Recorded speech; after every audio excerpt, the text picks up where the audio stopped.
Hey guys, I wanted to post something else just regarding some more questions that I think would come up regarding produce.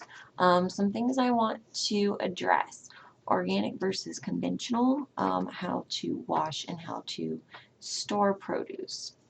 Okay, so organic versus conventional, what is best? I know a lot of you are concerned about cancer and keeping pesticides away and things like that.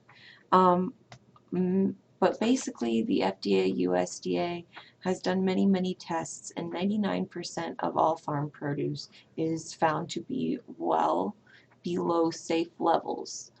Some of you may have heard of the dirty dozen. I hate referring to food as dirty or clean. Nutritious foods are nutritious foods. I'd much rather you choose produce, whether it's conventional or not, over something else. Um, you can wash a lot of the residue off, um, which I would recommend washing with soap, with water. You can wash with soap as well for those that maybe have skin or something that you're going to eat. Just make sure that you rinse well. That's really good to do with virus spreading right now. So I would actually recommend that. Leafy products are going to be a little bit harder, so I'd say you may be okay with just water there. But in terms of back to organic versus conventional, I'd say it's up to the consumer.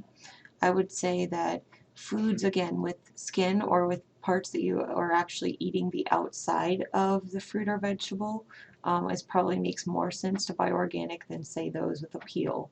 Bananas, oranges, um, watermelon, squashes, probably not as um, important to buy organic. But overall, I would say that wouldn't be something I'd necessarily worry about. Back to washing. So we said soap, water, unless it's something leafy, something like that. When it comes to berries, we should be washing just before eating, unless you're freezing them. So what I recommend, just take the portion that you're eating and wash just before eating. Mushrooms are the same way. Try to wash those just before eating. Those are big ones that I recommend. In terms of storage, um, frozen works great when it comes to produce, and this is a great time to do it, so do it. Um, when it comes to freezing fresh items, I would say items with a larger water content aren't going to hold up as well. So your lettuces, things like that, not so much, but um, your berries, let's say you cut up some carrots, something like that can easily freeze. Potatoes, it will change texture, but you could try that as well. Um, so you are able to do that. Bananas, make sure you take the peel off first, or it's not going to be a very fun experience. Um, but those are some things that you could do. I would recommend storing in glass containers when possible to avoid the exposure of BPA's and plastic. That's going to keep the contents holding up a little bit longer as well of the food. So that would be something I'd recommend in terms of storage. Another big thing about produce is buying in season. That's going to be a great way to save money. We live in Ohio, so obviously in the winter we are not going to be getting foods fresh and local, but farmers markets are a great way to get local food. Lebanon's is every Thursday, 3 to 7 p.m. There are a lot of weekend ones throughout the county. I know Springboro, Mason, and Franklin all have Saturday morning farmers markets.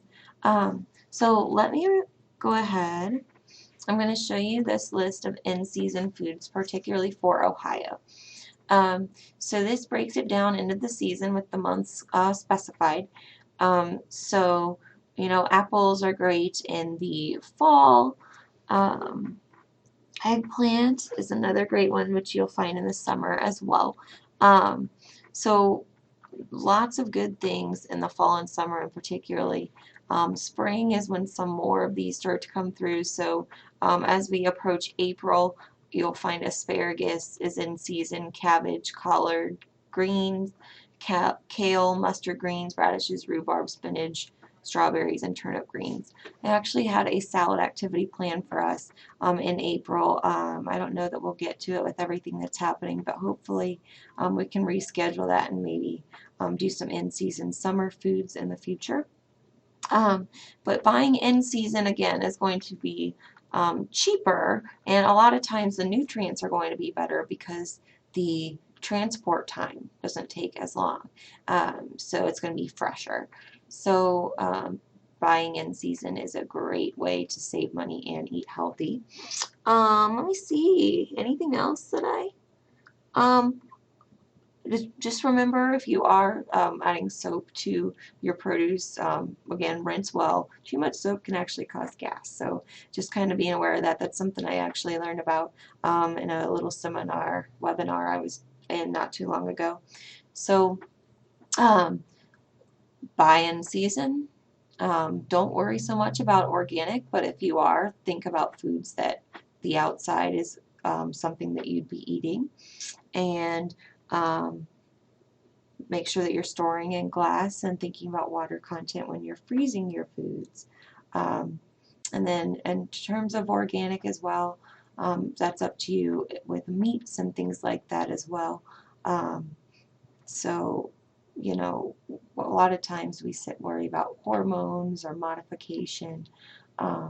That really shouldn't be doing a whole lot of harm to what I'd worry about you with. We're looking for small changes and small goals to really help you reach your weight goals, reach your health goals. And if we get stuck in the nitty-gritty, oftentimes that can do more harm than good. So I'd say produce, I don't care if it's pre-cut, I don't care if it's frozen, those are going to be better. If you're buying canned, rinse it, drain it. That's going to reduce the sodium content by 40%. Let me know if you have any more questions. I'm just going to have you respond the same way this week. Struggles, success, any questions, comments, concerns. Make sure you are still tracking and trying to stay active. Thanks, guys. Have a good one.